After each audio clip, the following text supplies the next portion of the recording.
ओम नमो भगवते वासुदेवाय। ओम नमो भगवते वासुदेवाय।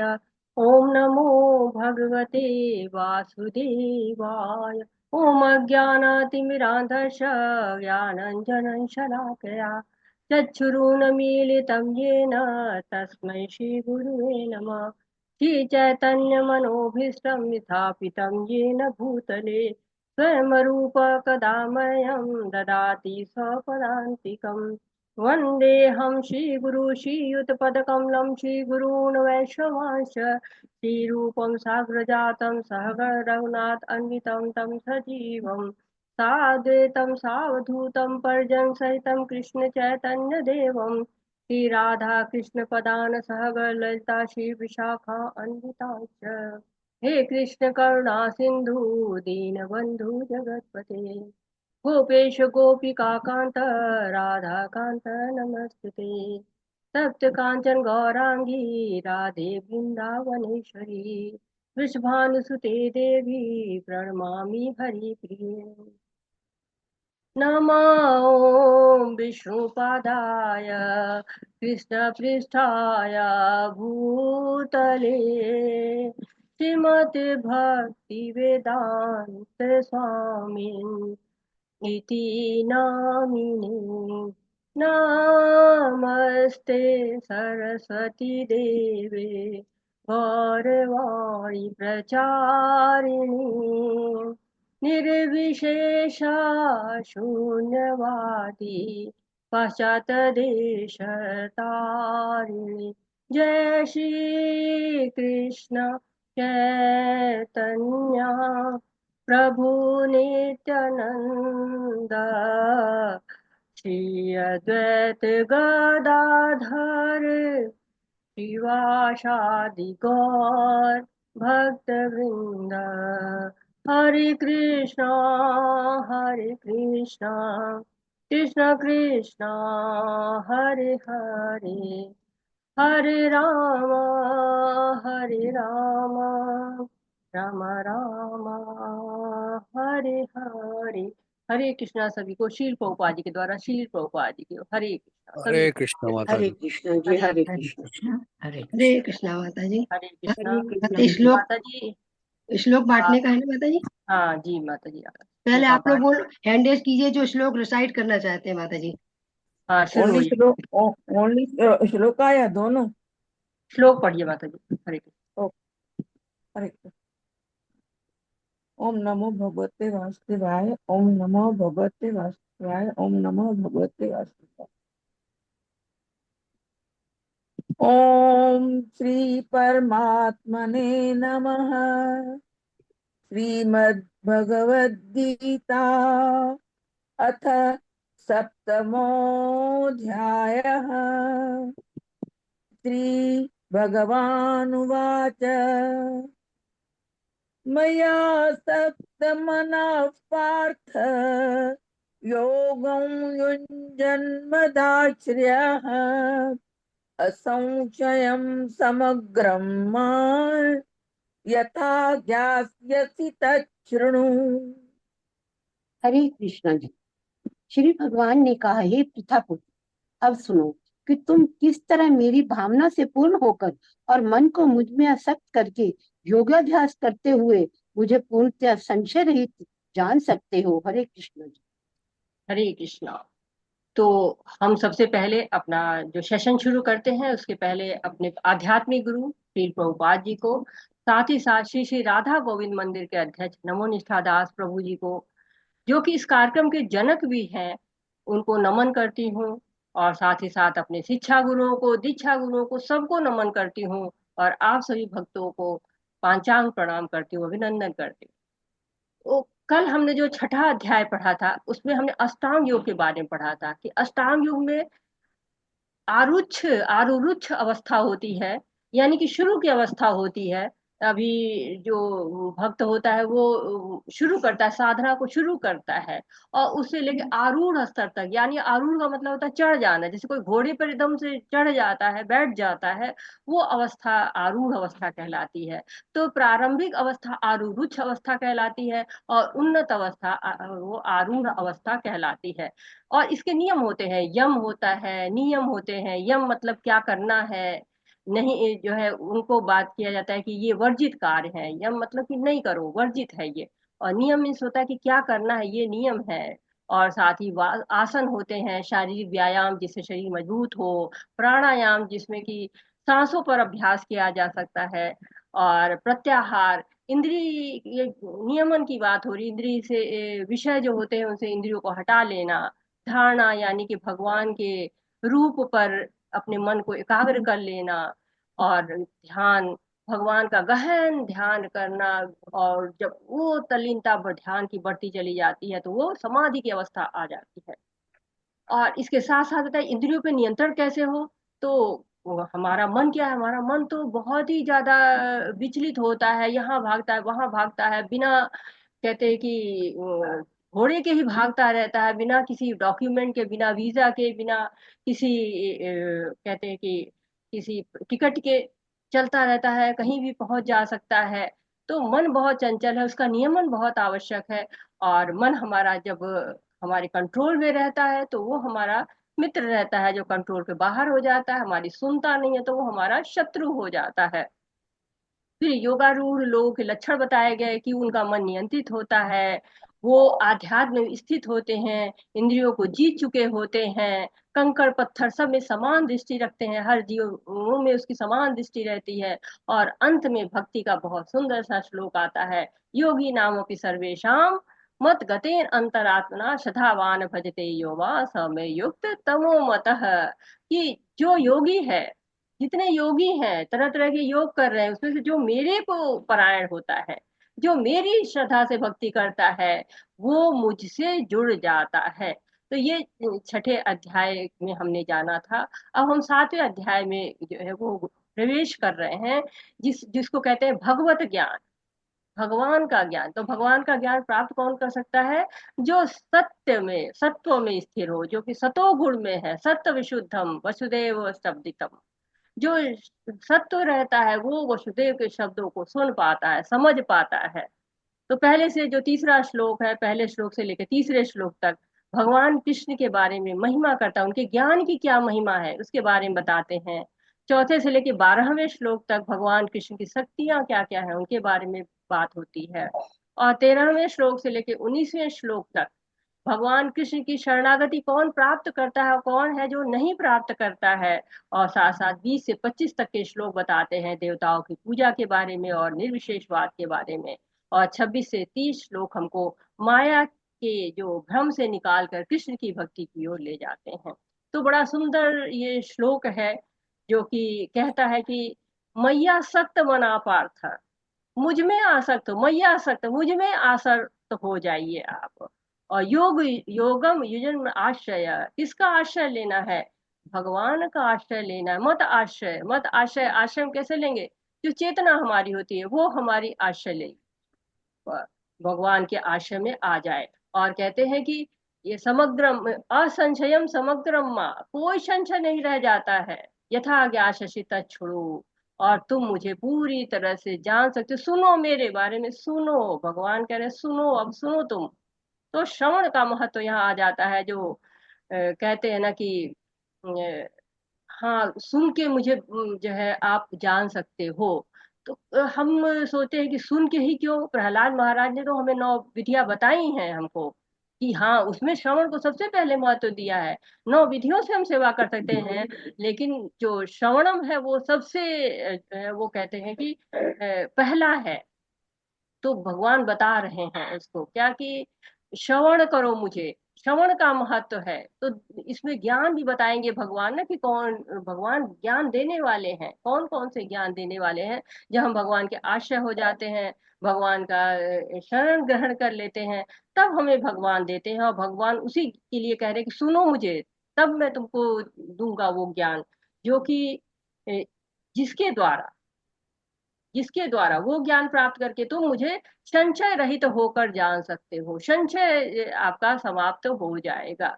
तो ज्ञान क्या है ये, इसके बारे में हम पढ़ते हैं और तब समझते हैं। लेकिन श्रवण का ये पूरा जो अध्याय है, ये श्रवण के बारे में बताता है कि श्रवण में कितनी शक्ति है और श्रवण के द्वारा हम कैसे जान सकते हैं। यहाँ पर भागवतम का वर्णन दिया हुआ जो द्वितीय अध्याय में है, श्रृणवता स्वकथा कृष्णम पूर्ण श्रवण कीर्तना हृद्वंतस्थो अभद्राणि विदनोति सहितशाम नष्ट प्रायेषु अभद्रेषु नित्यं भागवत सेवया भगवती उत्तमा श्लोके भक्तिर्भवति नैष्ठिकी।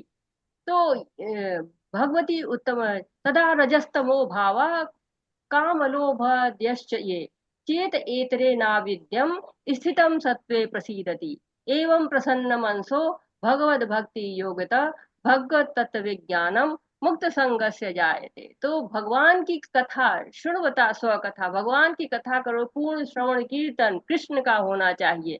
उससे क्या होता है, जब हम भगवान की कथा सुनते हैं तो ये सारे जो अभद्रेषु जितने भी अनर्थ है हमारे अंदर सब निकल जाते हैं। कैसे, नित्यम भागवत सेवया, जो रोज भागवत सुनता है, रोज भगवान की भक्ति को करता है।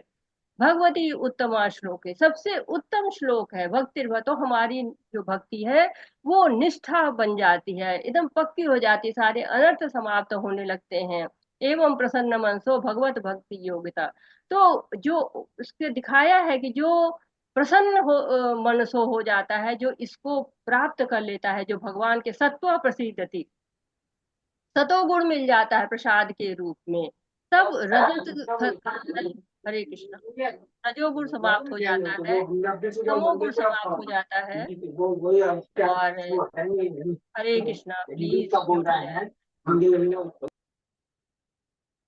तो रजोगुण समाप्त हो जाता है, तमोगुण समाप्त हो जाता है, सतोगुण में प्रसिद्धति, सतोगुण का प्रसाद मिल जाता है, तब उसके अंदर वो योग्यताएं आ जाती हैं, भगवत विज्ञान को वो जान जाता है। तो सारे जो भगवत तत्व है, रूप नाम गुण लीला, ये सब तत्वों को जान जाता है, भगवत तत्व को जान जाता है, विज्ञान को जान जाता है।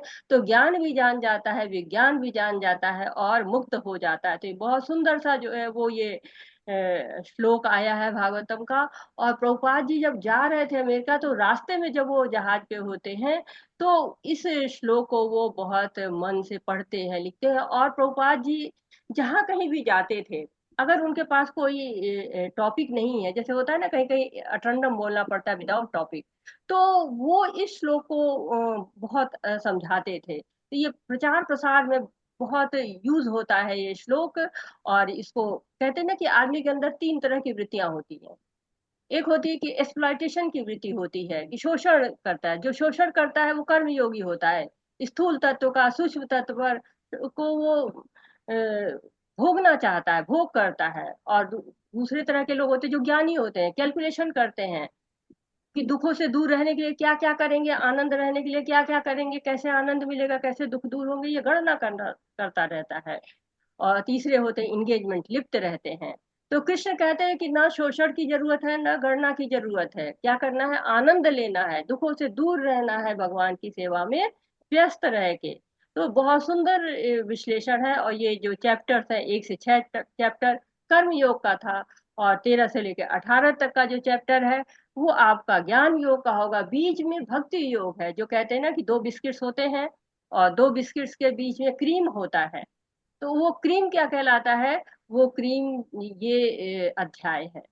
इस अध्याय को क्रीम कहा जाता है और भक्ति योग कहा जाता है। इसलिए इस अध्याय को बहुत सुंदरता से आपको सुनना है, समझना है, क्योंकि हम इसमें अपने स्वरूप की प्राप्ति की बात करते हैं। तो हम जाने कि आत्म ज्ञान भी जो है वो हमें 3 गुणों से बधा होता है। जो आत्मज्ञान होता है, जो आत्मा का ज्ञान, वो भी 3 गुणों से बधा होता है। जो सतगुणी होता है वही इस ज्ञान को प्राप्त कर पाता है, जिस ज्ञान की व्याख्या भगवान अब करने वाले हैं। हरे कृष्णा। सुमन माता जी, आपका वीडियो बार बार वो कर रहा है, हिल रहा है। मोबाइल से कर लेती हूँ, मैं मोबाइल हाँ, से ज्वाइन कर रही हूँ माता जी। जी बात। ओके। चलिए पढ़िए माता जी, हरे कृष्णा। हरे ज्ञानन्ते हम सविज्ञानम् ज्ञानम् इदं वक्ष्यामि शेषतः यज्ञात्वा नेह भूयोऽन्यज्ञात्व्य ज्ञात्व्य यमवीक्ष्यते वशिष्यते। अब मैं तुमसे पूर्ण रूप से व्यवहारिक तथा दिव्य ज्ञान कहूंगा। इसे जान लेने पर तुम्हें जानने के लिए और कुछ विशेष नहीं रहेगा। हरे कृष्ण। हरे कृष्णा। तो भगवान कह रहे कि अब मैं तुमको वो ज्ञान दे दूंगा जिसके द्वारा कुछ भी जानने के लिए शेष नहीं रहेगा। अब इस चीज को हम थोड़ा सा समझने की कोशिश करते हैं। तो पहले तो हमने ये जाना कि जो सत्व गुण में रहेगा वही जान पाएगा, और सभी लोग नहीं जान सकते हैं, क्योंकि भगवान यहाँ पे कह रहे हैं कि पहले भी बता चुके हैं उन्होंने, भगवान ने, कि तुम मेरे सखा हो, तुम मेरे मित्र हो, इसलिए मैं तुमको ये सब बात बता रहा हूँ। तो अर्जुन सतोगुण में थे। एक बार सुकरात, आप लोग जानते होंगे, बहुत बड़े फिलोसफर थे, तो उनको लोग मारना चाहते थे। तो उनको जहर का प्याला दिया गया। तो उन्होंने कहा कि तुम मुझे मारना चाहते हो, मारो, लेकिन पहले ये तो ढूंढो कि मैं हूं कहाँ। तो उनको पूरी तरह से पता था कि वो आत्मा है। तो इसलिए वो इस तरह के ज्ञान रखते थे। तो ये अध्याय हमको बताते हैं कि आपको आत्मज्ञान होना ही पर्याप्त नहीं है, बल्कि आपको भगवान के बारे में भी जानना चाहिए। जब आप भगवान के बारे में जान जाते हैं, भगवान के बारे में श्रवण कर लेते हैं, तब आप भगवान को धीरे धीरे पहचानने लगते हैं। और जब पहचानने लगते हैं, तब भगवान के जो है वो कार्य करने लगते हैं। भगवान का कार्य करते करते आप भगवान को, कहते हैं कि श्रवण के द्वारा भगवान को देखा जा सकता है। और जीवन की कितनी भी कठिन परिस्थितियां हो, श्रवण के द्वारा हम संभल सकते हैं। तो पूर्ण ज्ञान क्या है? एक तरह से यहाँ पे भगवान कह रहे हैं पूर्ण ज्ञान मैं दूंगा। तो पूर्ण ज्ञान है कि पदार्थ का ज्ञान, आत्मा का ज्ञान, और इन दोनों के नियंत्रक यानी कि भगवान का ज्ञान, ये जो है वो पूर्ण ज्ञान होता है। तो भगवान ज्ञान दूंगा।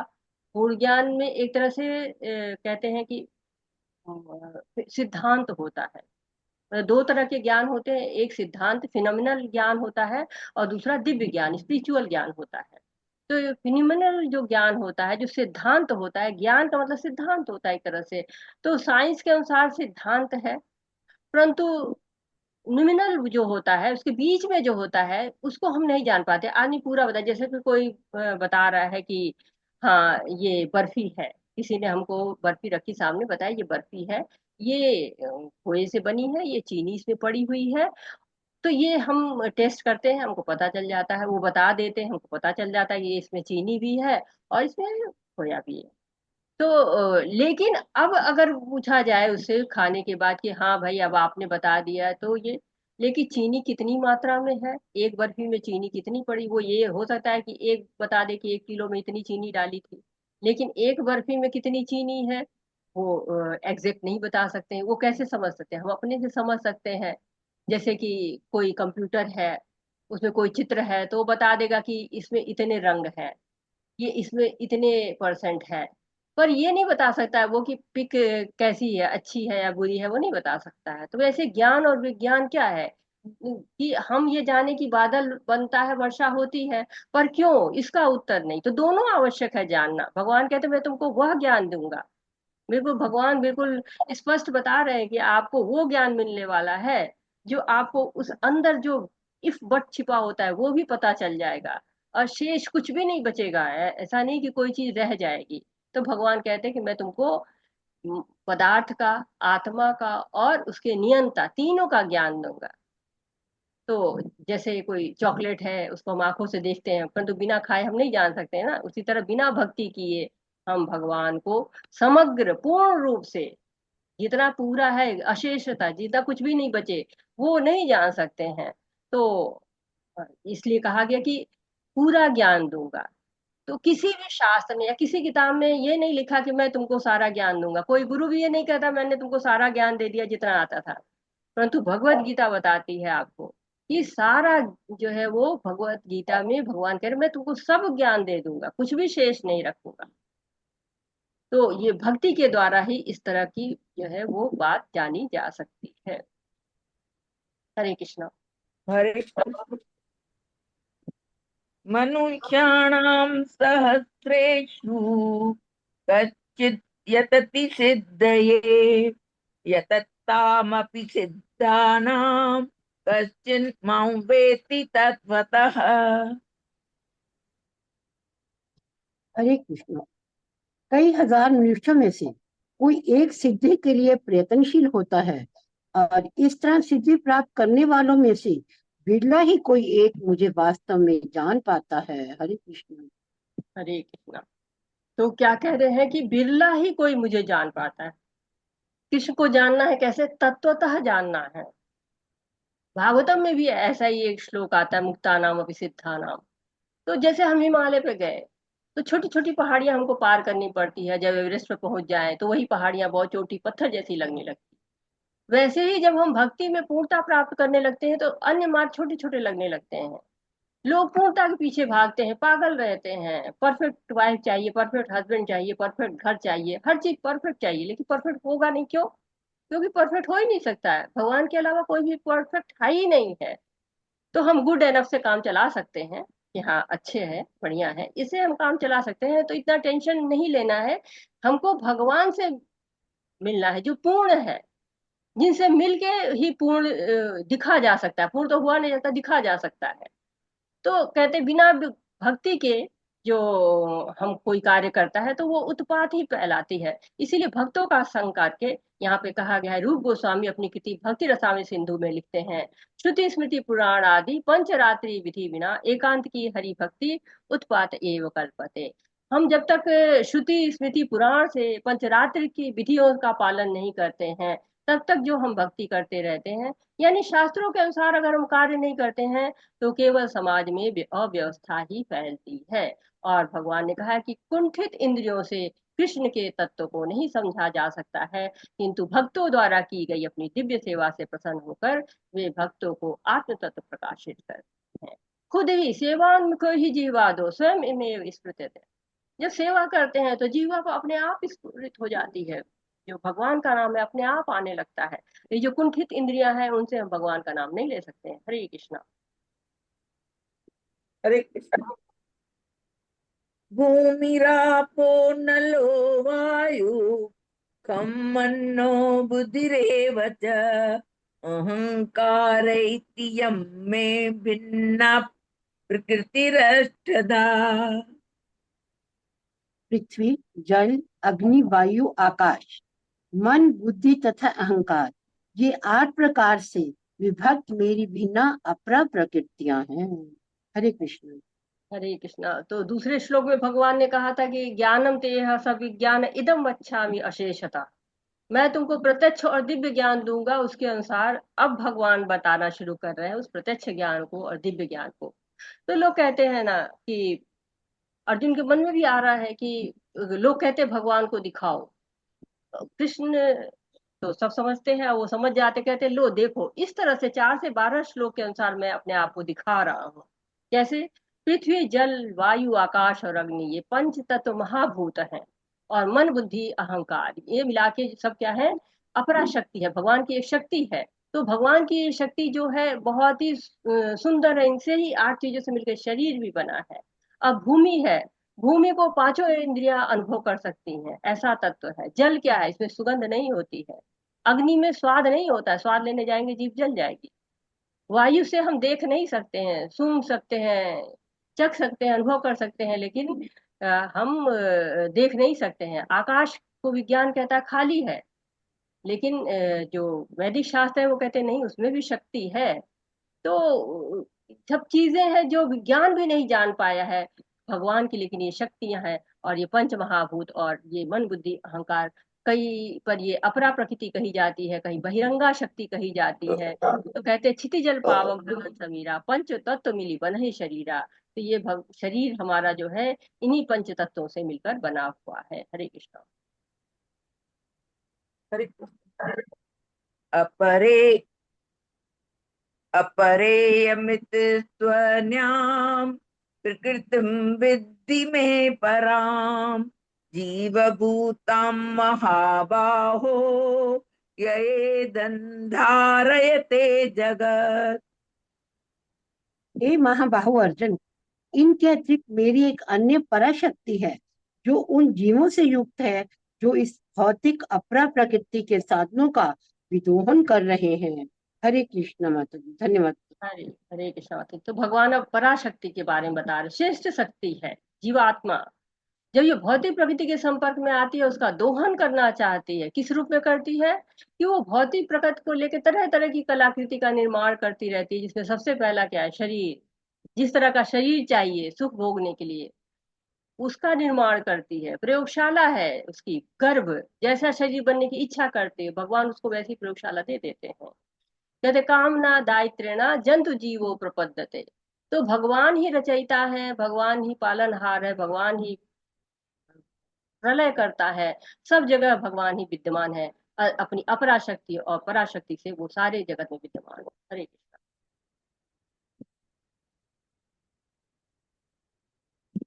कौन पढ़ रहा है इसको? हरे कृष्ण। पढ़िए माता जी, श्लोक पढ़िए माता जी। हरे कृष्ण माता जी, हरे कृष्ण माता जी। हरे कृष्ण। पढ़िए। एतद् योनिनि भूतानि सर्वाणि तुपदार्य अहं कृत्स्नस्य जगताः प्रभवा प्रलयस्ततः। हरे कृष्ण। हरे कृष्णा। सारे प्राणियों का उद्गम इन दोनों शक्तियों में है। इस जगत में जो कुछ भी भौतिक तथा आध्यात्मिक है, उसकी उत्पत्ति तथा प्रलय मुझे ही जानो। हरे कृष्णा माता जी। हरे कृष्ण। तो भगवान बता रहे सब कुछ मैं ही हूँ। चाहे उत्पत्ति हो रही, चाहे प्रलय हो रहा है, चाहे पालन हो रहा है, मैं ही हूँ। तो शील प्रभुपाद एक बार सुबह सुबह टहल रहे थे, उनके शिष्य साथ में थे। उन्होंने कहा प्रभुपाद जी ये कितना सुंदर दृश्य है। तो प्रभुपाद कहते जिसने ये दृश्य बनाया है वो कितना सुंदर होगा। तो प्रभुपाद केवल सूर्योदय नहीं देख रहे थे, बल्कि श्री कृष्ण को देख रहे थे कि हर जगह उनकी ही महिमा है, हर जगह उनका ही ऐश्वर्य है, हर जगह उनकी ही विभूतियां हैं। हरे कृष्णा। हरे कृष्ण। मता परत्रं न अन्यत् किंचित् अस्ति धनंजय मयि सर्वम् इदं प्रोतं सूत्रे मणिगणा इव। हरे कृष्ण। हरे कृष्णा। हे धनंजय, मुझसे श्रेष्ठ कोई सत्य नहीं है। जिस प्रकार मोती धागे में गुंथे रहते हैं, उसी प्रकार सब कुछ मुझ पर ही आश्रित है। हरे कृष्णा। हरे कृष्णा। तो माला में जैसे होता है, मोती दिखता है, धागा नहीं दिखता है, बस मोती मोती दिखता है। धागा निकाल दे, माला बिखर जाएगी। वैसे ही कहते हैं कि भगवान भले न दिखे, लेकिन सृष्टि के कण कण में समाये हुए हैं। कहते हैं unseen is proven by the seen. कैसे? By the reflection. जो दिखता नहीं है हमको, अनसीन होता है, वो कैसे देख सकते हैं? उसके रिफ्लेक्शन से देख सकते हैं, उसकी परछाई से देख सकते हैं। मत्ता परंतप, सबसे श्रेष्ठ सुपरलेटिव डिग्री कहा गया कि सबसे ज्यादा, मुझसे श्रेष्ठ कोई है ही नहीं है।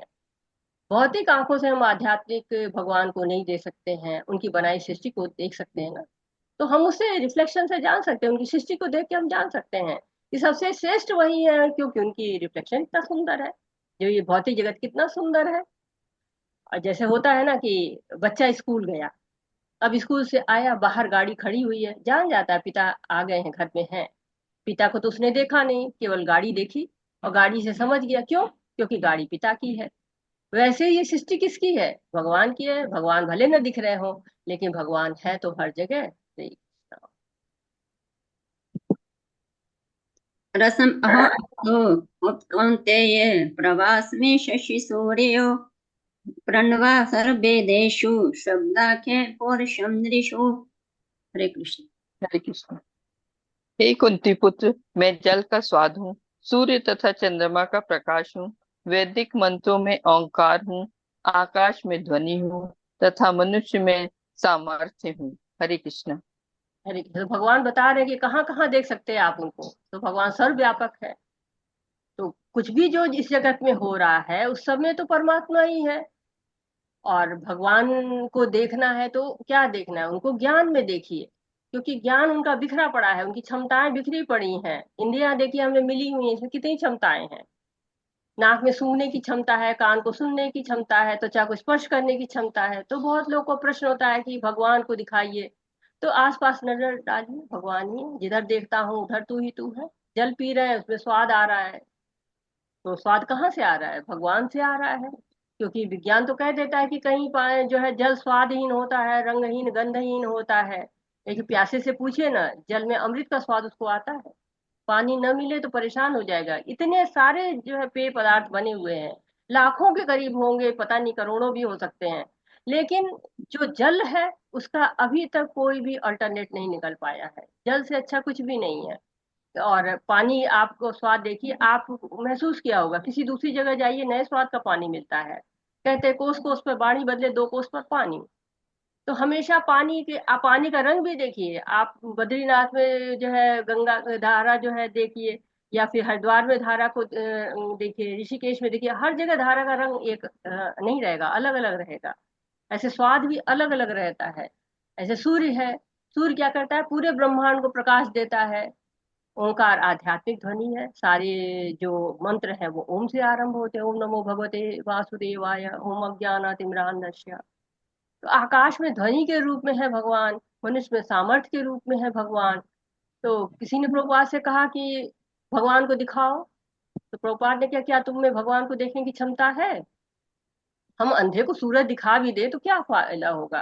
कहते हैं ना, कस्तूरी कुंडल बसे मृग ढूंढे बनवाए, ऐसे घटघट राम है दुनिया जानत नाही। तो हर जगह भगवान है, बस देखने की बात है। कस्तूरी मृग की नाभि में है और वो ढूंढता फिरता है। प्रहलाद देखिए देख पा रहे थे, प्रहलाद से पूछा हिरण्यकश्यप ने कि कहाँ है भगवान, तो हर जगह है। हिरण्यकश्यप 3,000 साल से ढूंढ रहे थे, कितना उन्होंने अपने आप को तपाया, और फिर भी वो भगवान को नहीं देख पाए, प्रहलाद ने देख लिया। तो आपको बस भगवान को देखना है, उनके समझना है उनको, हमको हर जगह दिख पाएंगे। हरे कृष्णा। पुण्यगन्धा पृथिव्यां च तेषाम् अस्मि व्यवावसो जीवन सर्वभूतेषु तपस्मि तपस्विषु। हरे कृष्ण। हरे कृष्णा। मैं पृथ्वी की आदि सुगंध और अग्नि की ऊष्मा हूँ। मैं समस्त जीवों का जीवन तथा तपस्वियों का तप हूँ। हरे कृष्णा। हरे कृष्णा। तो भगवान की विभूतियां हैं ये। पृथ्वी पर सुगंध है, गर्म पानी, गर्म भूमि पर पानी डालिए, देखिए कितनी अच्छी सुगंध आती है। पृथ्वी की अपनी सुगंध है। यदि दुर्गंध है भी कहीं तो वो किसी विकार के कारण है, कहीं जो है पॉल्यूशन है, कहीं कुछ है। अग्नि में तेज भगवान के कारण है। अग्नि चाहे पेट की हो, वो भी भगवान पचाते हैं वैश्वानर के रूप में। चाहे साधारण अग्नि है जिसमें हम हवन करते हैं, भोजन बनाते हैं, सब भगवान के कारण है। जीवों का जीवन ही भगवान से है। सो रहे हैं हम तो सारी हमारी जो है चलते रहते अंग, कैसे, भगवान के कारण। वो हम तो सांस लेने के लिए याद नहीं करते कि हाँ अभी जो है इतने बार एक सेकंड में इतनी सांस लेनी है, नहीं याद करते, भगवान करते हैं। तपस्वियों का तप कौन सफल करता है, भगवान करते हैं। कहते हैं कि हम, वो ना चाहे तो पत्ता भी नहीं हिल सकता। तो भगवान ही की सारी विभूतियां हैं, जो कि देखिए हमें कला के रूप में आती हैं। कोई पेंटिंग करता है, कोई बहुत अच्छा कीर्तन करता है, कोई बहुत अच्छा पढ़ता है, कोई बहुत अच्छा प्रचार करता है।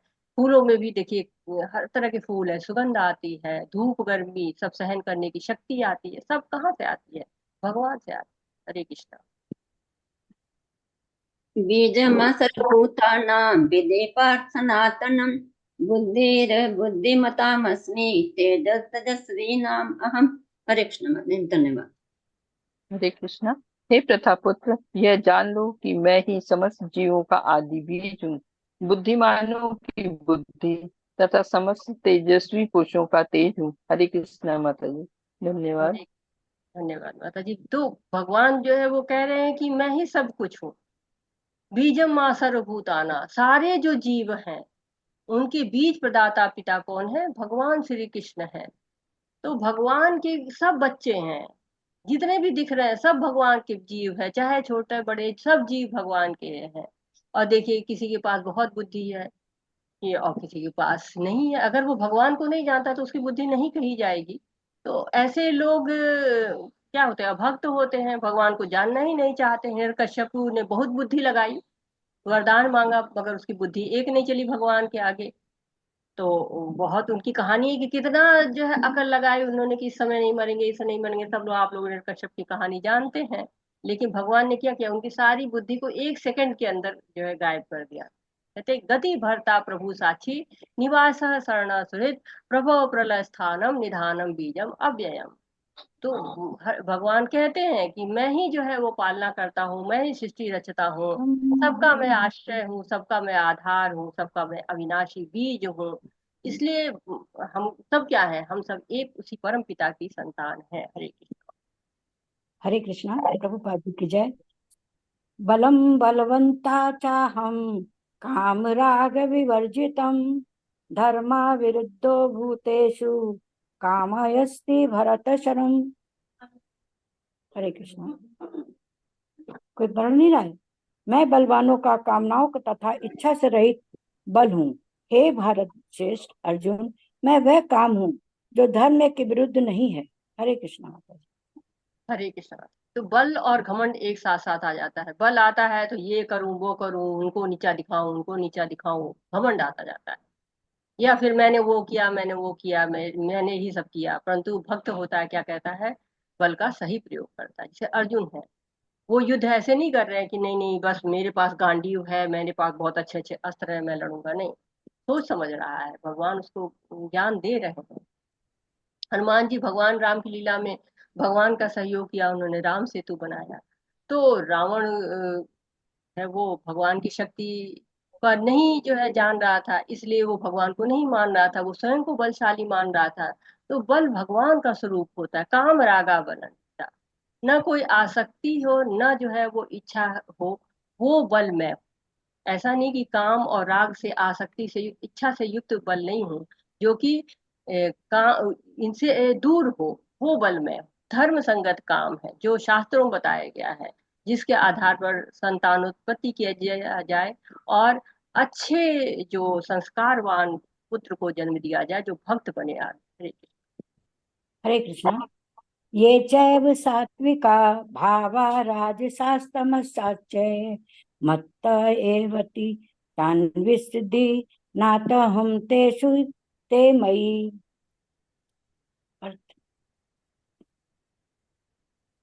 तुम जान लो कि मेरी शक्ति द्वारा सारे गुण प्रकट होते हैं, चाहे वे सतोगुण हो, रजोगुण हो या तमोगुण हो। एक प्रकार से मैं सब कुछ हूँ, किंतु मैं स्वतंत्र हूँ। मैं प्रकृति के गुणों के अधीन नहीं हूँ, अपितु वे मेरे अधीन हैं। हरे कृष्णा। हरे कृष्ण। तो तीन गुण भगवान ने बनाए हैं, लेकिन वो भगवान को बांध नहीं पाते हैं। तो दो तरह के लोग होते हैं, गुणाधीन होते हैं जो गुणों के अधीन कार्य करते हैं, दूसरे गुणातीत तो होते हैं जो गुणों के अधीन नहीं होते हैं, स्वरूप सिद्ध होते हैं। और उसके ऊपर भगवान गुणाधीश होते हैं, जो इन गुणों से प्रभाव ही नहीं होता है, ये सब गुण उनके द्वारा ही है। जैसे होता है ना, बीज है, बोइए तो पेड़ निकलता है, तना, जड़, पत्ते, शाखा, बीज, सब होता है। लेकिन आप देखिए कि उसके बीच में जो बीज आपने बोया था वो बीज नहीं मिलेगा आपको। तो वैसे ही सारी चीजें हैं, भगवान की बनाई हुई हैं, लेकिन भगवान उसमें नहीं मिलते हैं। तो भगवान को इसीलिए कुछ लोग निर्गुण भी कहते हैं। इसका अर्थ नहीं है कि उनके अंदर गुणहीन है, बल्कि उस गुण के अधीन नहीं है, वो इन सारे गुणों के परे हैं, इन गुणों से वो गवर्न नहीं होते हैं। हरे हरे कृष्णा। त्रिगुरुं भैर्भा वै सर्वमिदं जगत् मोहितं नाभिजानाति मामेभ्यः परभव्ययम्। तीन गुणों सतो, रजो तथा तमो के द्वारा मोहग्रस्त ये सारा संसार मुझ गुणतीत तथा अविनाशी को नहीं जानता। हरे कृष्णा। हरे कृष्णा। तो भगवान हर जगह है, लेकिन लोग क्या करते हैं, नकारते हैं, उनको मानते नहीं है। तो 13 और 14 में इसी का वर्णन हो गया कि हम भगवान को क्यों नहीं समझ पाते। इसका उत्तर श्लोक में है कि हम प्रकृति के तीन गुणों से आच्छादित हैं, ढके हैं। हमारी आत्मा के सामने तीन पर्दे लगे हुए हैं, सतोगुण के, रजोगुण के, तमोगुण के। और उसके आगे भी एक पर्दा है, योग माया का है। और उसके भी पीछे कौन है, भगवान कृष्ण है। तो हम अब प्रयास करें कि सतोगुण, रजोगुण, तमोगुण, पहले तमोगुण का हटाएंगे, फिर रजोगुण का हटाएंगे, फिर सतोगुण का हटाएंगे, सब हटाएंगे तो चौथा पर्दा भी बाकी है, वो कैसे खुलेगा, वो भक्ति की चाबी से खुलेगा। तो हम भक्ति करें तो उसका भी अहंकार न करें। कई लोग होते हैं भक्ति करते भी तो अहंकार हो जाता है। जब अहंकार होता है तो भगवान नहीं मिलते। शरण बहुत आवश्यक है। और इसका क्या कारण है, आगे हम पढ़ते हैं हरे अगले श्लोक में। हरे कृष्णा। दैवी होशा गुणमयी मम माया दुरत्यया मामेव ये प्रवधन्ते माया मेन्ता तरन्ति ते। प्रकृति के तीन गुणों वाली इस मेरी दैवी शक्ति को पार कर पाना कठिन है, किंतु जो मेरे शरण में हो जाते हैं वे सरलता से इसे पार कर जाते हैं। हरे कृष्ण। हरे कृष्णा। कहते हैं ना कि जिसकी कठपुतली वही नचाए। तो ये माया भगवान की कठपुतली है। भगवान ही जो है वो उन्हीं के अनुसार नाचती है, और हमको बहुत नाच नचाती, हम उसकी कठपुतली हो जाते हैं।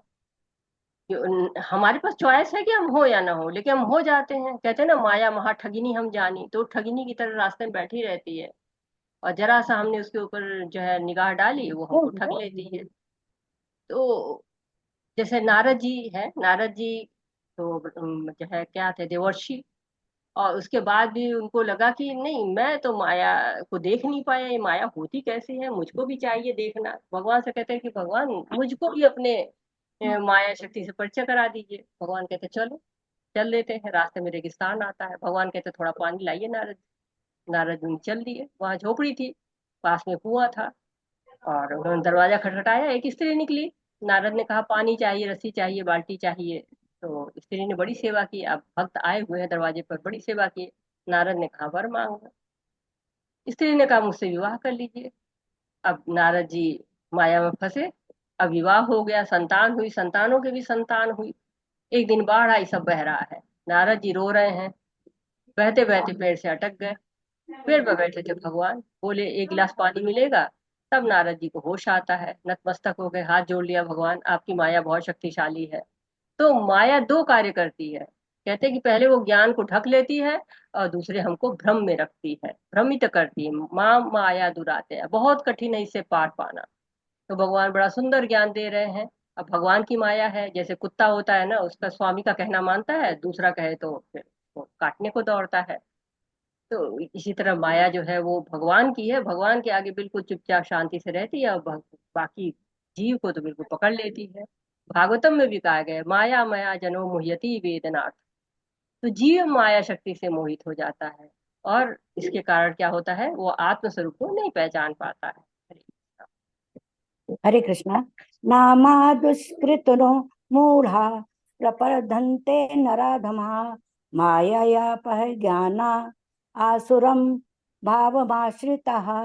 जो निपट मूर्ख हैं, जो मनुष्यों में अधम हैं, जिनका ज्ञान माया द्वारा हर लिया गया है, तथा जो असुरों की नास्तिक प्रकृति को धारण करने वाले हैं, ऐसे दुष्ट मेरी शरण ग्रहण नहीं करते।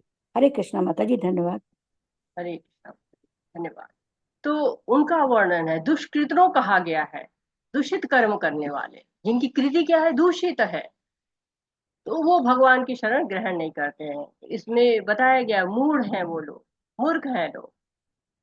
तो भागवतम में कहा गया है तीसरे स्कंद में, जैसे सुअर खीर त्याग करके विष्ठा खाता है, वैसे ही जो मूढ़ होते हैं, पशु तुल्य होते हैं, वो हरि रूपी कथा को नहीं सुनते हैं, असत कथाओं को सुनते हैं। गधा से तुलना की गई है, जो थोड़े से घास के लिए वो अम, अपने मालिक का कहना मानता है। तो कोई बताएगा कि ये ऐसे मूढ़ कौन है? आपको याद है कोई ऐसा मूढ़ है जो भगवान को नहीं शरण ग्रहण करता?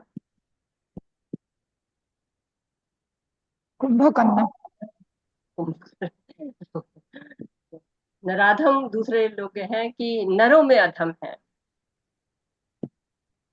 अच्छे परिवार में जन्म करते पर भक्ति नहीं करते हैं, भक्ति करते हैं पर उसमें स्थिर नहीं रहते हैं, तो ये लोग नराधम कहे जाते हैं। कुंभकर्ण तो माता जी कोई परिश्रम ही नहीं करता था, सोता ही रहता था केवल। हरे कृष्ण। लेकिन हाँ, मूड तो था ही, कम तो भगवान को नहीं शरण ग्रहण कर रहा है। माया गीता ज्ञाना। तो ज्ञानी वो लोग होते हैं जो पढ़ते बहुत है परंतु भगवान को नहीं जान पाते हैं, जैसे वैज्ञानिक होते हैं, दार्शनिक होते हैं। उनका जो है वो ज्ञान नष्ट नहीं है, लेकिन माया ने हर रखा है। भगवान को नहीं जानेंगे, बाकी सब के लिए काफी मेहनत करते हैं। और जो आसुरी होते हैं, नास्तिक होते हैं, वो कहते हैं भगवान मिथ्या है, कल्पना है। यदि भगवान होता तो इस संसार में दुख नहीं होता। तो मूड का सबसे अच्छे उदाहरण तो गधा ही है, गधा से उसकी तुलना की गई है। और नराधम का कोई बताएगा, कौन नराधम थे? हरे कृष्ण। नराधम कौन है? जो भक्ति का त्याग, भक्ति का परित्याग करने वाला, भक्ति का परित्याग करने वाला। भक्ति का परित्याग करने वाला। ये भक्ति बात का हाँ। परित्याग करके फल प्राप्ति में जी माता जी, हाँ भक्ति नहीं करता है वो, हाँ बिल्कुल सही कह रहा था जी। नराधम, नरों में अधम कहा गया है उसको। कोई और बताएगा? हरे कृष्णा। चैतन्य महाप्रभु की लीला से याद है? हरे कृष्णा माता जी, जगाई बधाई का उदाहरण मिलता है ना। हाँ जगाई बधाई। हाँ, जगाई बधाई का हम्म। उदाहरण है, बिल्कुल सही कह रहे हैं।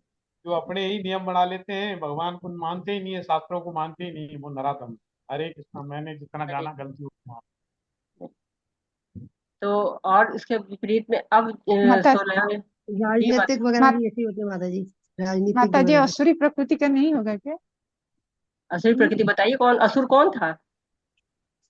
हिरण्यकशिपु। वो जो हिरण्यकशिपु, भगवान को नहीं मानते हैं। रावण, कंस, ये सब ऐसे ही तो थे। हिरण्यकशिपु भी असुर ही था। हाँ हिरण्यकशिपु था ना माता जी? हाँ अच्छा जी, हाँ हिरण्यकशिपु। शिशुपाल, कंस, कंस, रावण। कंस। रावण हाँ रावण नहीं कह सकते, रावण तो शिव का भक्त भी था साथ में। लेकिन वो कंस माता भगवान को जी। कहाँ मानता था माता जी, भगवान की शरण में नहीं गया था ना। रावण तो कंस भगवान को माता जी माता जी। मानता था ना शिव हिरण्यकशिपु को। तो होगा। हिरण्यकशिपु नहीं, तो वो है। सब असुर ही थे ना, हिरण्यकश्यप है, रावण हाँ है, कंस, असुर तीनों थे। असुर ही थे। हाँ जी असुर तो थे। कंस भी असुर था। पूरा कैलाश ही उठा लाए थे रावण तो, अपने अपने भक्त होने के बावजूद। चलिए आगे पढ़ते हैं, हरे कृष्ण। हरे कृष्ण। हरे कृष्ण। हरे कृष्ण। चतुर्विधा भजन्ते मां जना सुकृतिनो अर्जुन अर्थः जिज्ञासु अर्थार्थी ज्ञानी च भरतर्षभ। हे भरत श्रेष्ठ, 4 प्रकार के पुण्यात्मा मेरे सेवा करते हैं, आर्त, जिज्ञासु, अर्थार्थी तथा ज्ञानी। हरे कृष्ण। हरे कृष्णा। तो मूर्ख लोगों में गधा उदाहरण था, नराधम में आपको जगाई बधाई, माया अपहृत ज्ञाना में वैज्ञानिक और दार्शनिक, और आसुरी लोगों में तो असुर लोग तो थे ही, साथ ही साथ जो लोग नास्तिक होते हैं उनको भी कहा गया है कि वो लोग भी दुष्कृतनो होते हैं। अब आते हैं हम उन लोग के ऊपर जो कि शरण ग्रहण करते हैं, सुकृतनो। सुकृति 2 प्रकार की होती है, जैसे कि जो लोग यज्ञ दान तप करते हैं, और दूसरे वो लोग होते हैं जो भक्ति करते हैं। तो जो भक्ति यानी कि जो भाग्यशाली होते हैं, भगवान की रुचि रखते हैं जो लोग, उनकी बात यहाँ पर हो रही है। तो आर्त होते हैं जो कष्ट आने पर या कोई प्रतिकूल घटना हो जाए तो दुख दूर करने के लिए भगवान को याद करते हैं। जैसे उदाहरण के रूप में कौन है? गज, गज ग्रहण। हाँ गजेंद्र। गजेंद्र थे, द्रौपदी है, रोकती भी है। और रोकती भी अर्थार्थी करते कौन हैं। है? जो भक्त ध्रुव जो है वो महाराज। अर्थ के ध्रुव, लिए। ध्रुव महाराज। हाँ रुक गए। हाँ, ध्रुव महाराज इसमें आएंगे, जो अर्थार्थी में ध्रुव महाराज आते हैं, जो कि कामना करते हैं किसी चीज की। माँ के कहने पे पिता से बड़े राज्य की कामना करके भगवान के पास गए थे। जिज्ञासु वो होते हैं जो भगवत तत्व जानना चाहते हैं और भगवत तत्व की जिज्ञासा करते हैं। इसमें कौन आता है? सौनकादिक ऋषि वगैरह। सौनकादिक। परीक्षित महाराज। और ज्ञानी जो सबसे ऊपर माने जाते हैं, क्यों? क्योंकि वो ज्ञान प्लस कर्म करते हैं, भक्ति करते हैं, तो उनका आत्म साक्षात्कार हो जाता है, उनको ज्ञानी कहा जाता है। तो वो कौन है इसमें उसका उदाहरण? चारों कुमार, चारों चार। कुमार। बिल्कुल सही कह रहे। तो अब ये 4 तरह के लोग हैं जो भगवान को पाना चाहते हैं, शरण ग्रहण करते हैं, और 4 तरह के लोग नहीं शरण ग्रहण करते हैं। हरे कृष्णा। पढ़ते हैं आगे। हरे कृष्ण। तेषां ज्ञानी नित्ययुक्त एकभक्तिर्विशिष्यते प्रियो हि ज्ञानिनो अत्यर्थम् अहं स च मम प्रियः। हरे कृष्ण। इनमें से जो परम ज्ञानी है और शुद्ध भक्ति में लगा रहता है, वो सर्वश्रेष्ठ है, क्योंकि मैं उसे अत्यंत प्रिय हूँ और बहुत वह मुझे प्रिय है। तो हरे चारों कृष्ण माता। भक्तों में, हरे कृष्णा, चारों भक्तों में सबसे प्रिय क्या होता है? ज्ञानी होता है। क्यों? कि उत्साही होता है, भगवान से नित्य युक्त होता है। तेषाम ज्ञानी नित्य युक्ता। तो हमेशा नित्य जो है वो भगवान से जुड़ता है, मन उसका एकाग्र होता है। एक भक्ति विशेषते, उसका आकर्षण कहाँ होता है? केवल एक भगवान में होता है। जो 4 भक्त होते हैं उनमें कुछ न कुछ व्यक्तिगत इच्छा होती है, लेकिन ज्ञानी में नहीं होती है। वो कहते हैं वासुदेव सर्वम, सब कुछ वासुदेव है, और बस भगवान का प्रेम ही उसके पास रह जाता है, ऐसा बताया गया। तो वो भगवान को सबसे ज्यादा प्रिय होता है। हरे कृष्ण। उदाराः सर्व एवैते ज्ञानी त्वामेव मे मतम् मे मतम् अस्ति सहसा हि युक्तात्मा मामेवानुत्तमां गतिम्। निसंदेह ये सब उदार चेता व्यक्ति है, किंतु जो मेरे ज्ञान को प्राप्त है उसे मैं अपने ही समान मानता हूँ। वह मेरे दिव्य सेवा में तत्पर रहकर मुझे सर्वोच्च उद्देश्य को निश्चित रूप से प्राप्त करता है। हरे कृष्ण माता जी। हरे कृष्णा। तो प्रश्न उठता है कि मतलब अन्य लोग क्या भगवान को प्रिय नहीं होते? ऐसा नहीं है, उदारा सर सबके प्रति उदार है।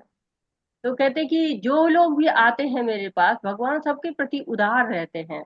परंतु ज्ञानी क्या है, वो भक्त वत्सल है, इसलिए अत्यंत प्रिय है, आत्मेव अत्यंत प्रिय। क्यों? क्योंकि कोई कामना नहीं है उसकी, क्यों केवल मेरी पूजा करेंगे, मेरे बिना एक क्षण भी नहीं रह पाएंगे।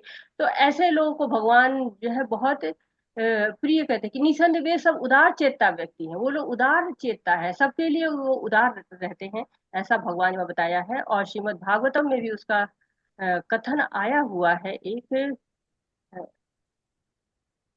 कहा गया अकामी सर्वकामी व मोक्षकामी उदारधि त्रिवेण भक्ति योगेन यजेत पुरुष उदार है वो। तो यहाँ पर भी उदार कहा गया और वहां पर उदारधि कहा गया है। यानी कि इन लोग बहुत ही अच्छी बुद्धि होती है, ये लोग उदार होते हैं, हमेशा भगवान की शरण ग्रहण करते हैं और भगवान के भक्तों पर भी उदार रहते हैं। हरे हरे कृष्णा। बहुनां जन्ते ज्ञानवान् मां प्रपद्यते वासुदेवः सर्वमिति स महात्मा स दुर्लभः। अनेक जन्म जन्मांतर के बाद जिसे सचमुच ज्ञान होता है, वो मुझको समस्त कारणों का कारण जानकर मेरे शरण में आता है। ऐसा महात्मा अत्यंत दुर्लभ होता है। हरे कृष्ण। हरे कृष्णा। तो सब जगत वासुदेवमय है, सर्वत्र भगवान वासुदेव का दर्शन करना ऐसा महात्मा दुर्लभ होता है। वासुदेव परा देवा, वासुदेव परा मखा, वासुदेव परा योगा, वासुदेव परा किया, वासुदेव परम ज्ञानम, वासुदेव परम तपः, वासुदेव परम धर्मो, वासुदेव परम गति। तो सब और भगवान है। बहुना जन्म नाम अंते, बहुत सारे जन्म लेने के बाद ऐसा महात्मा आता है, दुर्लभ होता है, विरला होता है, ऐसा बता रहे हैं भगवान श्री कृष्ण। हरे कृष्ण। कामे स्ते स्थिरुतज्ञाना प्रपद्यन्ते अन्यदेवता तं तं नियममास्थाय प्रकृत्या निहता स्वया। जिनकी बुद्धि भौतिक इच्छाओं द्वारा मारी गई है, वे देवताओं की शरण में जाते हैं और वे अपने अपने स्वभाव के अनुसार पूजा विशेष विधि विधानों का पालन करते हैं। हरे कृष्ण माता जी। धन्यवाद। हरे कृष्णा। तो सुकृतनों और दुष्कृतनों का वर्णन हुआ। अब यहाँ उन लोग की तुलना है, एक ने जो है जो वासुदेव ही सब कुछ मानता है, और दूसरा क्या है, वो कहता है कि भौतिक इच्छाओं के लिए वो यहाँ वहां शरण लेता रहता है। यहाँ इच्छा पूरी नहीं हुई, कहीं और चल लेते हैं। अच्छा, वहां बड़ी जो है वो अच्छा है, वहां सारी कामना पूरी होती, वहां पहुंच जाते हैं। तो भगवान कहते हैं सारी कामनाएं मैं पूरी करता हूँ। जैसे होता है ना, पैसा पिताजी देते हैं, लेकिन बच्चा माँ से कहता है कि मुझे पार्टी में जाना है, प्लीज माँ थोड़ा पैसे दे दो, तो माँ पिता के जो दिए हुए पैसे होते हैं उसी में से निकाल के कुछ पैसा बच्चे को दे देती है। वैसे ही जो शुद्ध भक्त होता है वो भगवान के पास जाता है, उसको पता है कि सब कुछ भगवान से मिल जाना है। देवता लोग तो केवल अधिकारी हैं, और वो उसी फल को देंगे जो कि भगवान के द्वारा उनको प्राप्त है। तो भागवतम का जो द्वितीय स्कंध है उसका तीसरा अध्याय बताता है कि किस कामना के लिए किस देवता की पूजा करें। परंतु जो महात्मा होते हैं वो भगवान की शरण लेते हैं। हरे कृष्णा। हरे कृष्ण। यो यो यान्तनुं भक्तः श्रद्धयार्चितुमिच्छति तस्य तस्याचलां श्रद्धां तामेव विदधाम्यहम्। मैं प्रत्येक जीव के हृदय में परमात्मा स्वरूप स्थित हूँ। जैसे ही कोई किसी देवता की पूजा करने की इच्छा करता है, मैं उसकी श्रद्धा को स्थिर रख करता हूँ, जिससे वह उसी विशेष देवता की भक्ति कर सके। हरे कृष्ण।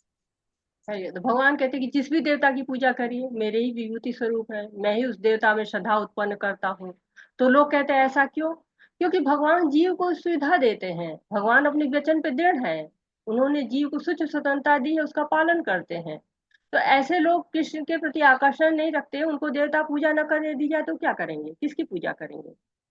तो अच्छा है कि वो कम से कम देवताओं की पूजा कर रहे हैं, और भगवान उनकी श्रद्धा को दृढ़ कर देंगे तो धीरे धीरे हो सकता है कि वो भगवान को जान जाए। और भगवान कहते हैं कि वो अपनी इच्छा पूरी करने के लिए स्वतंत्र है, और भगवान उनकी इच्छा में बिल्कुल भी दखलंदाजी नहीं करते। हरे कृष्ण। ततया श्रद्धया युक्तस्तस्याराधनमीहते लभते च ततः कामान् मय्ये विहितान् नितान्। ऐसी श्रद्धा से समान्वित वह देवता विशेष की पूजा करने का यत्न करता है और अपनी इच्छा की पूर्ति करता है, किंतु वास्तविकता तो यह है ये सारे लाभ केवल मेरे द्वारा प्रदत्त है। हरे कृष्ण। हरे कृष्ण। तो देवी देवता जो भी है सब भगवान के अधिकारी हैं, पार्षद हैं। अज्ञानी लोग नहीं समझ पाते हैं तो वो देवी देवताओं से कामना करते हैं, और सारे लाभ भगवान की तरफ से आते हैं। तो ऐसा जो जान जाता है वो केवल भगवान की पूजा करता है। तो जीव भले ही भूल जाए कि हर चीज भगवान की संपत्ति है, लेकिन देवता लोग नहीं भूलते हैं, वो जानते हैं अपने अधिकार क्षेत्र को, और उसी के अनुसार वो उनको फल प्रदान करते हैं। जो लोग भौतिक धाम जाना चाहते हैं, भगवत धाम जाना चाहते हैं, इस भौतिक जगत को नहीं पाना चाहते हैं, वो लोग केवल भगवान की पूजा करते हैं। वो अपने इधर उधर पूजा करने नहीं जाते। क्यों? क्योंकि उनको भगवान चाहिए, आध्यात्मिक धाम जाना है, और उसका रास्ता भगवान के द्वारा ही जाता है। हरे कृष्ण। हरे कृष्ण। अंतवत्तु फलं तेषां तद्भक्त्यल्पमेधसां देवान् देवयजो यान्ति मद्भक्ता यान्ति मामपि। बुद्धिहीन सॉरी अल्प बुद्धि वाले व्यक्ति देवताओं की पूजा करते हैं और उन्हें प्राप्त होने वाले फल सीमित तथा क्षणिक होते हैं। देवताओं की पूजा करने वाले देवलोक को जाते हैं, किंतु मेरे भक्त अनंत मेरे परम धाम को प्राप्त होते हैं। हरे कृष्ण। हरे कृष्ण। तो फलों का वर्णन हो रहा है। फलों का क्या वर्णन है कि अल्प मेधशाम, अल्प बुद्धि है। तो जिनकी अल्प बुद्धि होती है वो क्या करते हैं, वो अपने श्रम को कहीं भी लगा देते हैं। तो उनका श्रम देवी देवताओं की पूजा के लिए या भगवान की सेवा के लिए करते तो श्रम तो बराबर लगा, लेकिन एक से शाश्वत फल मिला और दूसरे से अशाश्वत, सीमित होता है, आज है कल नहीं है, क्षणिक है। तो आप पूछेंगे ऐसा क्यों? तो भगवान बताते कि जिसके पास जो फल होगा वही तो देगा, जहाँ का टिकट खरीदेंगे वहीं तो पहुंचेंगे। तो आपने टिकट खरीदा देवताओं के लोक का, तो वो लोग धाम कैसे पहुंचेंगे? तो हर जगह का अलग अलग टिकट है। लोग सोचते हैं कि किसी की भी पूजा करो पहुंचेंगे तो भगवान के पास ही, तो ये भ्रम है। भगवान नित्य फल देने वाले हैं, उनका जो फल है परम धाम वो भी नित्य है। तो एक आचार्य को फिर भी कष्ट हुआ कि ऐसा क्यों भाई, भगवान ये ऐसा क्यों कर रहे हैं भाई, हम जो पूजा करें तो जाना तो सबको भगवान के पास चाहिए। आकाश से अगर पानी गिर रहा है तो जाता तो पृथ्वी पर ही है। तो जो भक्त थे उन्होंने कहा कि देखो सच है कि पानी जो भी आता है पृथ्वी पर ही आता है, लेकिन कुछ पानी खेत में जाता है, कुछ समुद्र में जाता है, कुछ नाले में जाता है, कुछ पृथ्वी में समा जाता है। तो सबका गंतव्य अलग अलग होता है। पानी भले ही ऊपर से आ रहा आना पृथ्वी पर ही, अंत तु फलम, अंत होने वाले फल, जो कि फल शाश्वत नहीं है, नाशवान है, ऐसे फल देवताओं से प्राप्त होते हरे कृष्ण। अव्यक्तं व्यक्तिमापन्नं मन्यन्ते माम बुद्धयः परं भावमजानन्तो ममाव्ययमनुत्तमम् तत्समम्। बुद्धिहीन मनुष्य मुझको ठीक से न जानने के कारण सोचते हैं कि मैं भगवान कृष्ण पहले निराकार था और अब मैंने इस स्वरूप को धारण किया है। वे अपने अल्प ज्ञान के कारण मेरे अविनाशी तथा सर्वोच्च प्रकृति को नहीं जान पाते। तो यहाँ पर क्या कह रहे हैं, अबुद्धया, बुद्धिहीन लोग का वर्णन है। जो परम सत्य को निराकार समझते हैं, परम सत्य की जो तीसरी अवस्था है भगवान की, वो तो साकार है। जब हम दूसरे अध्याय में पढ़ रहे थे वहां था कि न त्वेहाम जातु नाशम न त्वम नेपे जनाधिपा न चैवम न भविष्यामि सर्वे वयमतः परम। तो ऐसा तो कभी हुआ ही नहीं है कि मैं न रहा हूँ या तुम न रहे हो, या ये जो राजा लोग न रहे हों, तो भविष्य में भी रहेंगे। तो ये क्या है, भगवान का एक साकार रूप तो ही है, निराकार रूप में तो थे नहीं। तो कहते मयंते माम बुद्धिया, जो लोग इस तरह का समझते हैं वो लोग क्या है, वो लोग बस अबुद्धिया है, बिना बुद्धि के हैं। और यहाँ पर रामानुजाचार्य की परंपरा के महान भगवत भक्त यमुनाचार्य ने इस संबंध में दो उपयुक्त अत्यंत श्लोक कहे हैं कि हे प्रभु, व्यासदेव तथा नारद जैसे भक्त आपको भगवान रूप में जान। मनुष्य विभिन्न वैदिक ग्रंथों को पढ़कर आपके गुण रूप तथा कार्यों को जान सकता, इस तरह आपको भगवान के रूप में समझ सकता है। तो भगवान को सबने जाना, नारद ने जाना, असित देव सब जो है भगवान के बारे में, साकार रूप के बारे में जानते हैं। और ब्रह्म संहिता में भी भगवान के रूप का वर्णन हुआ है, भगवत गीता में भी भगवान अपने रूप के साथ ही है। तो जो नहीं समझ पाते हैं वो क्या है, अबुद्धया है। हरे कृष्ण। हरे कृष्ण। नाहं प्रकाशः सर्वस्य योगमाया समावृतः मूढयो नाभिजानाति लोको मामजमव्यय। मैं मूर्खों तथा अल्पज्ञों के लिए कभी भी प्रकट नहीं हूँ, उनके लिए तो मैं अपने अंतरंगा शक्ति द्वारा आच्छादित रहता हूँ, अतः वे यह नहीं जान पाते कि मैं अजन्मा तथा अविनाशी हूँ। हरे कृष्ण। हरे कृष्ण। तो अर्जुन के आश्चर्य को समझ रहे हैं भगवान कि भगवान सबके सामने स्वयं को प्रकट नहीं करते, भगवान तो हमारे सामने प्रकट हैं, सब लोग देख रहे हैं, पूरे युद्ध भूमि में खड़े हुए हैं। तो बहुत आश्चर्य में कहते हैं कि तब भगवान बता रहे हैं कि मैं अजन्मा हूँ, अविनाशी हूँ। भगवान तो कहते हैं देवकी के गर्भ से प्रकट हुए, तो अजन्मा कैसे हैं आप? वाण लगने से मृत्यु हो गई तो अविनाशी कैसे हैं आप?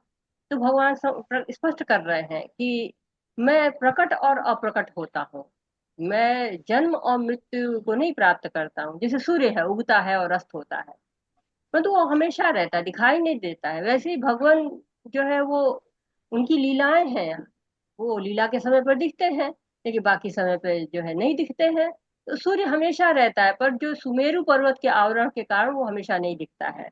कभी अमेरिका में दिखता है, कभी भारत में दिखता है, कभी इस ब्रह्मांड में दिखता है, कभी उस ब्रह्मांड में दिखता है। तो कहते हैं ना, ब्रह्म संहिता में कहा कि वृंदावन में भगवान की लीला हमेशा रहती है, योग माया के आवरण के कारण नहीं दिखती है। तो जैसे बादल होता है ना, सूर्य को नहीं ढक पाता है, वैसे ही महामाया भगवान को नहीं ढक पाती है। जैसा भक्त का भाव होता है वैसे भगवान प्रकट होते हैं। जैसे दरबार में शिशुपाल था, वो विरोध कर रहा था भगवान को, तो अब उनको अपने जैसा मान रहा था। तो वैसे अभक्त लोग होते हैं, वो अपने जैसा ही मानते हैं। दुर्योधन को भगवान ने अपना रूप दिखाया, फिर भी नहीं समझ पाया क्योंकि अभक्त था। ऐसे लोग अल्प में दशा अबुद्धया, भगवान कई जो है उनको बता रहे हैं, कई सारे विशेषण से नवाज रहे हैं।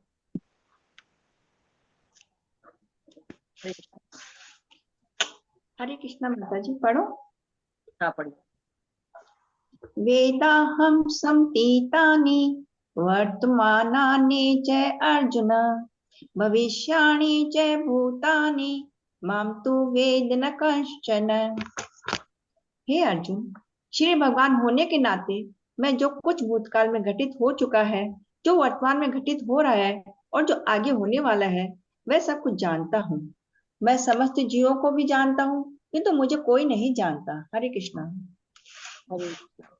तो कह रहे कि भगवान तीनों काल, भूत भविष्य वर्तमान, तीनों के ज्ञाता है। भगवान चौथे अध्याय में कह चुके हैं ना कि बहुनी में व्यतीतानि जन्मानि तव चार्जुन तान वेद सर्वाणी न ते वेद परंतपा। तो भगवान हमेशा बता रहे हैं कि मैं हूँ, मैं सर्वज्ञ हूँ, सर्वव्यापी हूँ, हमेशा जो है वो रहा हूँ, काल के अधीन नहीं हूँ। तुम्हें स्मरण रहे चाहे ना स्मरण रहे, भगवान सबके हृदय में है, परंतु सब जीव भगवान को नहीं जान पाते हैं। तो हम सोचते हैं ना कि हमें कोई नहीं देख रहा है, लेकिन साक्षी रूप में हमको भगवान भी देखते हैं, दिन रात भी देखते हैं, सूर्य चंद्रमा भी देखते हैं। तो कई साक्षी हैं जो हमें हर पल देखते रहते हैं, जबकि हम सोचते हैं नहीं, हम तो बड़े छुप के कार्य कर रहे हैं। तो भगवान को जीव जो नहीं जान पाते हैं, उनके बारे में अभी और भगवान बता रहे हैं। हरे कृष्ण। हरे कृष्णा। माता जी, इच्छा देश समुत्थेन द्वंद्व मोहेन भारत सर्वभूतानि सम्मोह सर्गे यान्ति परंतप। हे भरतवंशी, हे शत्रु विजेता, समस्त जीव जन्म लेकर इच्छा तथा घृणा से उत्पन्न द्वंद्वों से मोहग्रस्त होकर मोह को प्राप्त होते हैं। हरे कृष्ण। माता। अरे तो योग माया की कृपा पाके या आश्रय पाके श्री कृष्ण तो उनकी लीलाओं का हमें दर्शन मिल सकता है या हम उसको कर सकते हैं। इच्छा है, द्वेष है, तो इच्छा कहाँ से आती है? रजोगुण से। और घृणा कहाँ से आती है? तमोगुण से। तो ये गुण जो होते हैं यही जीव को द्वंद में डाले रहते हैं। इच्छा कौन सी है? भगवान से स्वतंत्र रहने की, ज्यादा भोग कर पाने की। द्वेष कहाँ से होता है? कि उसके पास है, मेरे पास क्यों नहीं। तो भविष्य पुराण में एक कथा आती है कि एक पुरुष था, एक स्त्री थी। उनको एक फल खाने से मना किया गया था। तो वहां एक सांप आता है, शैतान। कहता है कि भगवान ने ये फल खाने को मना किया, जानते हो क्यों? कि कहीं तुम ये फल खा के भगवान ही न बन जाओ। तो अब उनके मन में आता है कि अच्छा, भगवान ने हमारे साथ ये किया। वो कह रहे ये फल ना खाओ तो नहीं तो वो भी हम भी भगवान हो जाएंगे। हमें तो भगवान बनना है। अब जैसे उन्होंने फल खाया, वैसे ही भौतिक जगत की परेशानियां शुरू हो गई, द्वंद्व शुरू हो गए। तो ये द्वेष और ये इच्छा ही द्वंद्व के कारण होते हैं। अब उनको इच्छा हुई कि फल खा लें, द्वेष हुआ कि हम भगवान क्यों नहीं, भगवान ने ऐसा किया मेरे साथ। तो अब क्या हुआ? मोह उत्पन्न हुआ कि नहीं, फल खा लेते हैं, और पतन हो जाता है। तो ये पतन का एक बहुत बड़ा कारण है। हरे कृष्णा। येषा त्वद्गतं पापं जनानां पुण्यकर्मिणां ते द्वन्द्वमोहो निर्मुक्ता भजन्ते मां दृढव्रताः। हरे कृष्णा। जिन मनुष्यों ने पूर्व जन्मों में तथा इस जन्म में पुण्य कर्म किए हैं और जिनके पाप कर्मों का पूर्णतया उच्छेदन हो चुका होता है, वे मोह के द्वंद्वों से मुक्त हो जाते हैं और वे संकल्प पूर्वक मेरी सेवा में तत्पर होते हैं। हरे कृष्णा। हरे कृष्णा। तो ये श्लोक बता रहा है कि जो द्वंद्व से रहित होते हैं उनका क्या होता है। तो जो द्वंद्व से मोहित है वो भगवान का श्रवण कीर्तन नहीं करते हैं, क्योंकि भगवान का भजन करेंगे, साधु संगा करेंगे तो मोह खत्म हो जाएगा। भागवतम में कहा गया जो मुक्ति चाहता है उसको भगवान की सेवा करना चाहिए। सतोगुण बढ़ेगा तो तमोगुण मोह का नाश होगा। मोह को तमोगुण ही माना गया है। मोह तब आता है जब तमोगुण में रहते हैं, और तमोगुण से हट जाएंगे तो भक्ति करने लगेंगे। तो भागवतम में कहा गया कि पुण्य आदि कर्म का आश्रय लेकर ही भक्ति नहीं हो सकती है। मतलब हम अगर ये सोचते हैं कि हम केवल पुण्य कर्म करके भक्ति कर लेंगे, तो ऐसा नहीं हो सकता। साधु संगा करना पड़ेगा, भगवान की सेवा करनी पड़ेगी, श्रवण कीर्तन करना पड़ेगा। जब ये करते हैं तो क्या होता है? मनुष्य के अंतगत पाप समाप्त हो गए। जनानाम पुण्य कर्माणाम। जो पूर्ण कर्म कर रहे हैं, भगवान को लक्ष्य बना ले रहे हैं, उनके हृदय के सारे पाप समाप्त हो जा रहे हैं। विकर्म यच्चो पतितम कथाचिद धुनोति सर्व हृदय सन्निविष्टः। तो जो लोग को हृदय में भगवान बसते हैं, जो विकर्मों से दूर हो जाते हैं, वो क्या होते हैं? उनको भक्ति का अधिकार मिल जाता है। तो ये योग्यता है। भक्ति करने का अधिकार किसको है? जो लोग जो है वो इससे हट जाते, मुंह से समाप्त हो जाते, पाप समाप्त हो जाते, पुण्य कर्म करने लगते हैं, उनको भक्ति का अधिकार है। तो पुण्य कर्म भी एक नहीं होते कि हम पुण्य कर्म कर रहे हैं, ऐसा नहीं है। वो भी तीन तरह के होते हैं। भोगोन्मुखी पुण्य कर्म। पुण्य कर्म करेंगे, फल मिलेगा, भोगेंगे, स्वर्ग चले जाएंगे, और फिर वहां जब समय पूरा हो जाएगा फिर धराधाम पे आ जाएंगे, तो जन्म मृत्यु क्रम बना रहेगा। मुक्ति उन्मुखी पुण्य कर्म नहीं, भाई हमको तो बार बार नहीं आना, हमें मुक्ति चाहिए, तो वो मुक्ति के लिए पुण्य कर्म करते हैं। और कुछ लोग करते हैं भक्ति उन्मुखी पुण्य कर्म। भक्ति करेंगे, भगवान की सेवा करेंगे और भगवत धाम जाएंगे। तो ये पुण्य कर्म भी कई उद्देश्य होते हैं उसको करने के, लेकिन इतना तो निश्चित है कि जब हम पुण्य कर्म करते हैं तो हम पाप कर्मों की तरफ नहीं जाते। हरे कृष्ण माता जी। जरा मरण मोक्षाय मामाश्रित्य यतन्ति ये ते ब्रह्म तद विदु कृष्णम अध्यात्मम कर्म चाखिलम। हरे कृष्णा। जो जरा तथा मृत्यु से मुक्ति पाने के लिए यत्नशील रहते हैं, वे बुद्धिमान व्यक्ति मेरी भक्ति की शरण ग्रहण करते हैं। वे वास्तव में ब्रह्म हैं, क्योंकि वे दिव्य कर्मों के विषय में पूरी तरह से जानते हैं। हरे कृष्णा। वे ब्रह्म हैं, अर्थात वे भगवान की दिव्य स्थिति को जानते हैं। तो यहाँ मोक्ष कामी, जो मोक्ष की कामना करते हैं, उन भक्तों के विषय में बताया जा रहा है कि वो जन्म मृत्यु के चक्र से बाहर निकलना चाहते हैं। जो सकाम भक्त होते हैं वो भोग की अभिलाषा से यज्ञ करते हैं, तप करते हैं, परंतु उसके फल का भोग करते हैं। और वो जान जाते हैं कि ये शाश्वत नहीं। जब ये समझ आ जाती है तब वो भगवान के पार्षद बन जाते हैं, नित्य भक्ति करते हैं। तो वो वास्तव में ब्रह्म है। जब जीवन में ब्रह्म बोध हो जाए कि मैं आत्मा हूँ, अहम ब्रह्मास्मि, तब वो आत्मा और परमात्मा के अंतर को जानते हैं, उनके कनेक्शंस को जानते हैं कि क्या कनेक्शन है आत्मा और परमात्मा के बीच में। तब भगवान की भक्ति करते हैं। जब उनको पता चलता है जीवे स्वरूप है नित्य कृष्ण दास, तो मैं दास हूँ भगवान का, भक्ति करते हैं, भगवान के अर्च स्वरूप की पूजा करते हैं, ध्यान करते हैं, मुक्ति पाना चाहते हैं। मुक्ति का अर्थ केवल ब्रह्म को जानना, आध्यात्म को जानना या कर्म का ज्ञान जानना नहीं है, बल्कि क्या है कि भगवान का आश्रय लेकर भगवत धाम को जाने का प्रयास करना है। हरे कृष्णा। हरे कृष्णा। सादि भूतादि देवं मां सादि यज्ञं च ये विदुः प्रयाणि कालेऽपि च मां ते विदुर्युक्त चेतसः। हरे कृष्णा। जो मुझ परमेश्वर को मेरी पूर्ण चेतना में रहकर मुझे जगत का, देवताओं का तथा समस्त यज्ञ विधियों का नियामक जानता है, वह अपनी मृत्यु के समय मुझ भगवान को जान और समझ सकता है। हरे कृष्णा। धन्यवाद माता जी। हरे कृष्णा। धन्यवाद माता जी। तो अब रूपरेखा बन रही है। 29वें श्लोक में भी थी ब्रह्म, आध्यात्म और कर्म, ये अगले अध्याय का विषय है। और इसमें भी आ गया है शब्द अधिदेव, अधिभूत, प्रयाण काल। तो जो भक्ति करता है वो भगवान का ज्ञान का लाभ प्राप्त करता है और वो भगवान के आश्रय करने के प्रयास में जुट जाता है। ये जो प्रभुपाद ने तात्पर्य दिया है, इसमें कृष्ण भावनामृत के बारे में बहुत सुंदर वर्णन किया है कि हमारा ध्येय होना क्या चाहिए। जो भक्ति योग है, जो भक्ति करने की जो रास्ता है भगवान की तरफ जो जाता है, कहता है कृष्ण भावनामृत में कर्म करने वाले मनुष्य कभी भी भगवान को पूर्णतया समझने के पथ से विचलित नहीं होते। ज्ञान क्यों चाहिए? ताकि हम उसी पथ पर चले, कृष्ण भावनामृत पर चले। कृष्ण भावनामृत के दिव्य सानिध्य से मनुष्य समझ सकता है कि किस तरह भौतिक जगत देवताओं के नियामक है। धीरे धीरे ऐसी दिव्य संगति से भगवान का विश्वास, मनुष्य का भगवान में विश्वास बढ़ता है। अतः मृत्यु के समय ऐसा कृष्ण भावना भाई व्यक्ति कृष्ण को नहीं कभी भुला नहीं पाता।